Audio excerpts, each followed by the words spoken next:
लाठी गांव में हूँ।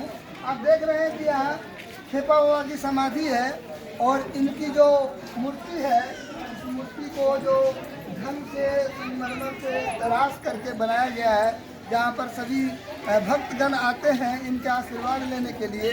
आइए मैं वहाँ दिखाता हूँ कि किस प्रकार से यहाँ लोग आकर के इनका पूजा अर्चना करते हैं और इनसे सुख शांति की कामना करते हैं कि आप मुझे सुख शांति दीजिए।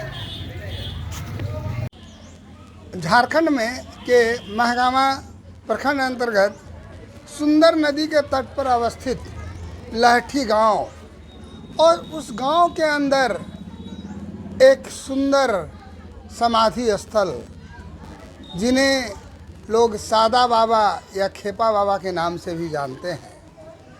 लगातार 35 वर्षों से यहाँ पर कार्तिक महीने में 3 दिवसीय कार्यक्रम चलता है, जिसमें पहला दिन इसका प्रारंभ होता है, दूसरे दिन पाला कीर्तन होती है और तीसरे दिन बालक भोजन।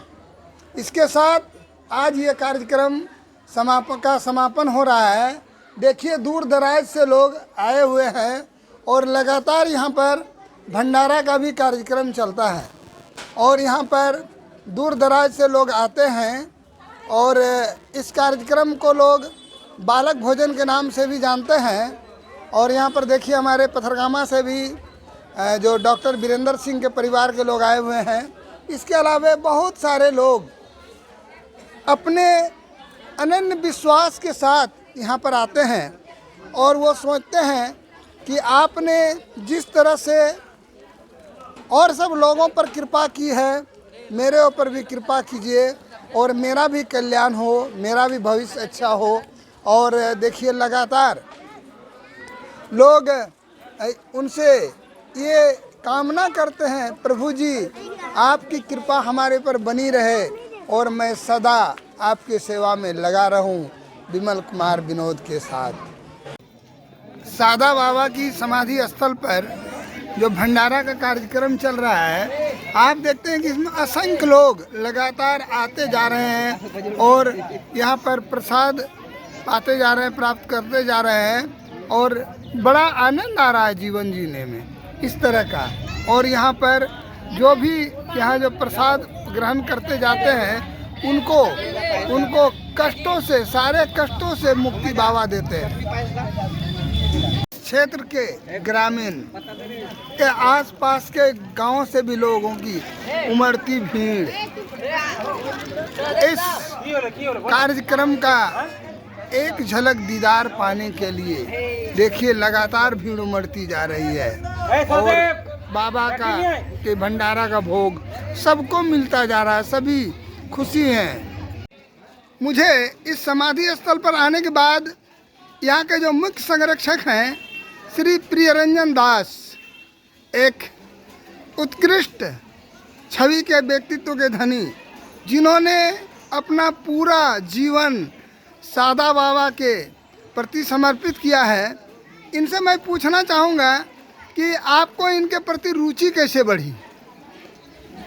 देखिए हम इसी गांव के रहने वाले हैं और बचपन में जब बहुत धुंधला सा बाबा का एक याद है, तो बाबा उस समय आते थे। बाबा के पास जब भी हम लोग सामने होते थे, उनका एक प्रेम और स्नेह जो छलकता था वो बस बहुत कम एज था, बहुत ही धुंधला सा याद है। लेकिन उसी धुंधले स्मृति में जब हम बाबा के प्रेम को महसूस किए और धीरे धीरे जब बड़े हुए इस गांव में, और आज बाबा का जो 30 साल 35 साल से जो भंडारा चला आ रहा है और वो जो आयोजन होता आ रहा है, इसके प्रति एक जुड़ाव कनेक्शन बनता गया। अच्छा, आप ये बताइए कि ये जो आयोजन होती है इसकी व्यवस्था आप कहाँ से करते हैं? आयोजन की व्यवस्था हम लोग ग्रामीण स्तर पर ही करते हैं और बाबा के जो भक्त बाबा को जो जानते हैं, बाहर से भी जो भक्त हैं, उनका भी इस कार्यक्रम में, इस वार्षिक रास उत्सव कार्यक्रम में बाबा का बाहर के जो भक्त हैं, उनका पर्याप्त सहयोग रहता है, बाहर के भक्तों का। आप ये बताइए कि ये कार्यक्रम कितने दिनों से लगातार चल रहा है? ये कार्यक्रम 35 साल से बाबा का मतलब जब यहाँ देहावसान हुआ उसके बाद से ही उनका ये था कि रास उत्सव गांव में हो, और रास उत्सव हम लोग बाबा के वार्षिक उत्सव के रूप में रास उत्सव को मनाते हैं। इस कार्यक्रम को समापन करने के बाद आपको कैसा महसूस होता है? समापन करने के बाद तो बहुत खुशी होती है।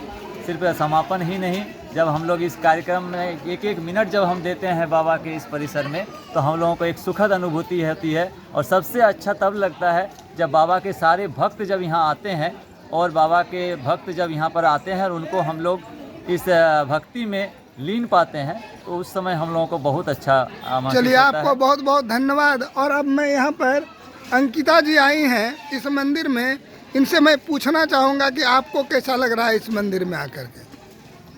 यहाँ आने से बहुत अच्छा महसूस होता है, और ये बहुत ही श्रद्धा भाव का मंदिर है। जब से मैंने सुना तब से मैं यहाँ आना चाहती हूँ, और मुझे यहाँ बहुत शांति मिलती है। चलिए, धन्यवाद।